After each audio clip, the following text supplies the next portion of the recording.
매 고개철만 되면 서해 연평어장을 노리고 몰려오는 중국 어선들의 불법 조업 행위로 한국의 어민들이 분노하고 있는데요.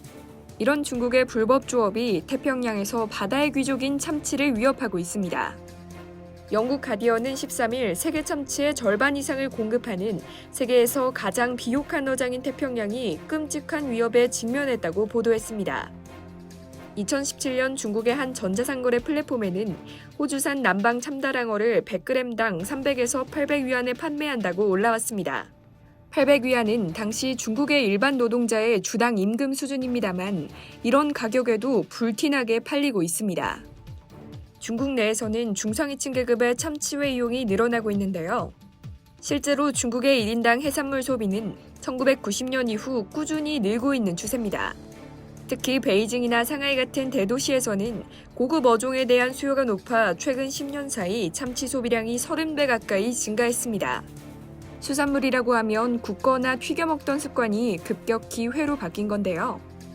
참치는 전 세계 열대 및 아열대 해역에서 발견되지만 대부분은 참치 골목으로 알려진 약 7,400km의 열대 해역을 따라 서부 및 중부 태평양에서 주로 잡힙니다. 이 참치 골목은 솔로몬 제도를 포함한 태평양 섬국가 및 영토의 배타적 경제 수역을 통해 인도네시아에서 동쪽으로 수생도르처럼 뻗어 있습니다. 배타적 경제 수역 영해 바악 공해는 다국적 서부 및 중앙태평양 수산위원회에 속합니다.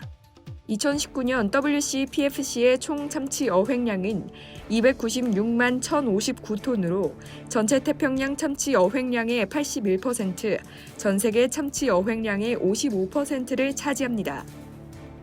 참치 중에서 최고 인기 어종은 참다랑어입니다. 가장 희귀하고 가장 비싸며 멸종위기에 처한 종입니다. 일부 전문가들은 대서양 참다랑어 개체군이 회복되고 있다고 생각하지만 태평양 대서양 및 남부 세종의 참다랑어는 모두 위험에 처해 있으며 국제자연보전연맹에서 각각 취약하고 심각한 멸종위기에 처한 것으로 분류됩니다. 중국의 태평양어선은 2012년 이래로 500%나 급증했으며 엄청난 양의 참치를 포획하는 것으로 알려졌습니다. 중국 함대에 대한 다양한 추정치는 1,600에서 3,400척 사이지만 ODI 연구에 따르면 이 수치는 5배에서 8배 더 높을 것으로 추정됩니다. 이는 중국 정부의 어업 정책과도 관련 있습니다. 2018년 전 세계 수산 보조금 총액이 354억 달러로 추정되는데 이 중 중국이 72억 달러를 차지합니다. 중국 정부의 막대한 수산 보조금은 중국 어선들의 연료 및 크기를 증가시키는 데 일부 사용됐습니다. 이로 인해 중국의 어선들은 바다에 더 오래 머물 수 있습니다. 피터 톰슨 유엔 해양특사는 보조금으로 불법 어업을 장려하는 것에 대해 직설적으로 말하자면 이것은 이웃집을 도둑질하기 위해 도둑에게 돈을 지불하는 것과 비슷하다고 말했습니다. 이상 여의도튜브였습니다.